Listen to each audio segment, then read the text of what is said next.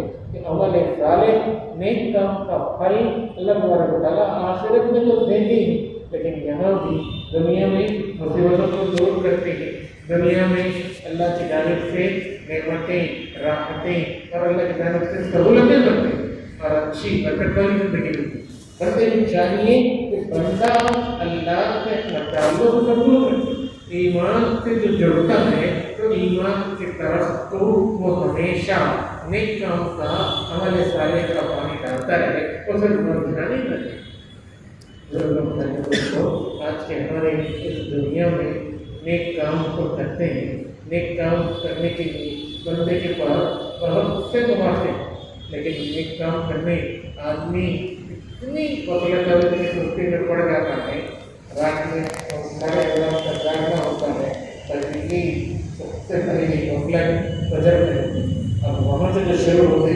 تو دن بھر ان رات کی پارستانیوں کا نتیجہ انسان کو بھروسہ پڑتا ہے اور سارے افراد دن میں بھی ایسے ویسے کاموں میں وقت گزارتے ہیں اللہ کا ایک اصول ہے جو بندہ رات میں اللہ کو یاد کرتے اللہ کے احکامات کی پابندی کرتے گزارتا ہے تو پھر اللہ اسے فجر میں کامیابی نصیب کر دیتے جو بندہ دن میں اللہ کو یاد کرتے اللہ کے احکامات پر عمل کرتے زندگی گزارتا ہے تو میرے اس بندے کو عشاء میں حاضری نصیب فرما دیتی ہے عشاء اور فجر میں حاضری یہ کوئی معمولی بات ہے اللہ کے نبی صلی اللہ علیہ وسلم جب بہت بیمار ہو گئے تھے آخری عمر میں بہت بیمار ہو گئے تھے تو دو آدمیوں کا سہارا لے کر بھی مسجد میں آتے تھے جب تک آ سکتے مسجد سے اللہ کے نبی صلی اللہ علیہ وسلم نہیں ہوگی اور فرمایا کرتے تھے دیکھو کہ شام اور فجر یہ دونوں مناسبوں پر بہت بھاری مناسب کے لیے اسی وقت میں اس دن کا روز اٹھے گا اور بہت بڑا کٹھن کرنا ہوگا وہ ان دونوں میں نہیں سکتا سوچنے کی بات ہے کہ کتنا بڑا اللہ کے رسول کی طرف سے وہی کا اعلان ہو رہا ہے ہم سمجھتے ہیں ایسے ہی رہ گیا بڑی سستی ہو گئی ہم سمجھتے ہیں شاید ذرا سا مجھے گور لگ گیا رہے گا سو گیا ہم لگے ایسے نہیں ہوتا ایک دن ایسے دو دن ایسے اگر مستقل ہوگا تو پھر اللہ سے رو کر دعا کرتے ہیں اللہ سے رو کر اپنے لیے ہمارے صالح والی زندگی بنانے کی ضرورت ہے اللہ تبارک و تعالیٰ جو بندہ نیک زندگی گزارتا ہے اس کی زندگی کو بھی اچھی بناتے ہیں برکت والی بناتے ہیں اس کے بعد اس کی جو اولاد ہوتی ہے چاہے وہ بیٹے بیٹیاں ہوں یا اس کے بعد کی پیڑھی نام کے واقع ہوتے ہوتے ہوں اللہ تبارک و تعالیٰ ان کی زندگی میں بھی اس برکت کو رکھتے تھے کسی کو سمجھنا اللہ کی برکت بھی دیتے ہیں اس کی حفاظت بھی کرتے ہیں حضرت خضر علیہ السلام کے جو واقعات ہیں موسیٰ علیہ السلام کے تفصیل واقعات اور جو مشہور واقعات دیوار لکھنے کو تھی خضر علیہ السلام نے روٹے کا کام کر کے اس دیوار سے مرمت کی اسے درست کر کے خضر علیہ السلام کا یہ عمل موسیٰ علیہ السلام سمجھ میں نہیں ہے انہوں نے پوچھا قریب والوں سے کھانا رہنے سہنے کا انتظام کرنے کے لیے پوچھے انہوں نے یہ بات کر دی آپ اس دیوار کو مرمت کرنے کی مزدوری ہی ان سے لے لیتے کچھ مہینے سے لے لیتے ہمارے کھانے کا بندوبست ہوتا رہنے کا انتظام ہو جاتا آپ نے کام بھی کر دیا موسم میں اور ان کے سے پوچھنے کے انسٹ کے بارے کہ کہاں کی عقل بندی ہے تو خود خدا علیہ السلام نے جواب دینے کا جب موقع آیا اس کا راز کھولا. یہ اللہ کے بندے کی وہاں کچھ خزانے کے لیے اللہ کی طرف سے امانت اور محفوظ تھی. وہ دیوار جب گر جاتی لوگوں کو موجود خزانہ نظر آ جاتا تو لوگ اسے نہیں دیکھتے, چوری ہونے کا خدشہ تھا. وہ جو بندہ جو گزر گیا تھا اس کے پوتے اس کے بیٹے کے بعد کی پیڑھی اس گاؤں میں رہتی.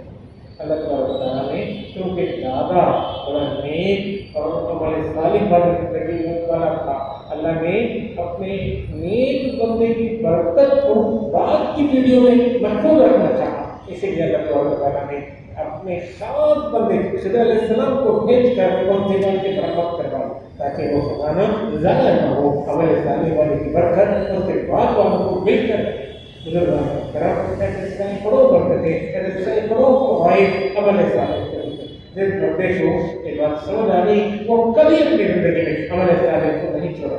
ہمیں چاہیے ہم اللہ سے توفیق مانگیں. اللہ میں کرنا چاہتا ہوں عمل صالح, میں فقط چاہوں تو کیا ہو سکے گا جب تک کہ آپ کی توفیق نہ ملے. اے اللہ مجھے نیک کام کرنے کی توفیق عطا فرمائیے اور برے کام سے بچنے کی توفیق عطا فرمائیے. اس کے لیے سب سے ضرورت دعا ہے لا حول ولا قوت الا باللہ العلی العظیم. لا حول ولا قوت, نہ کسی کام نیک کام کو کرنے کی توفیق اور نہ کسی برائی سے بچنے کی توفیق انسان کو ہو سکتی ہے صرف اللہ کی طرف. کوئی اس سے نیکی سے بچ نہیں سکتا, بچا نہیں سکتا, گناہ سے نہیں بچ نہیں سکتا, بچا نہیں سکتا. ہاں وہ بندہ نیک کام کر سکتا ہے, وہ بندہ برائی سے خود کو بچا سکتا ہے جس کو اللہ کی توفیق ہے. سب سے پہلا بہت بڑی دعوت ہے. اس لیے بھائی دوستوں ہم اللہ سے دعائے توفیق مانگیں جب بھی ہم سورۃ فاتحہ پڑھتے ہیں. اهدنا الصراط المستقيم صراط الذين أنعمت عليهم غير المغضوب عليهم ولا الضالين. اهدنا الصراط المستقيم میں جب بھی نماز میں پڑھیں یا کسی اور موقع پر پڑھیں ہم اللہ سے لا حول ولا قوت الا باللہ کی نیت کریں. اے اللہ آپ کا فضل, آپ کا کرم, آپ نے ہمیں ایمان والا بنائے. ہدایت عقیدہ کو ملی اللہ کا لاکھ لاکھ شکر. اور ہدایت عمل صالح بھی اللہ کے مان. اے اللہ انہیں عمل صالح کی ہدایت عطا فرما. میں ایمان کی ہدایت پا چکا ہوں, تیرا لاکھوں کروڑوں شکر ہے. ایمان کی ہدایت پا چکا ہوں, مومن ہوں. اور اللہ مومن ہونے کے بعد ایمان کی جو سب سے مضبوط چیز ہے عمل صالح, میں اس کی توفیق مانگتا ہوں. آپ اپنے فضل سے مجھے عمل صالح کی بھی توفیق عطا فرمائیں. جو بندہ ایسی دعا مانگے گا تو اللہ تبارک و تعالیٰ سے عمل صالح کی توفیق بھی دے دے.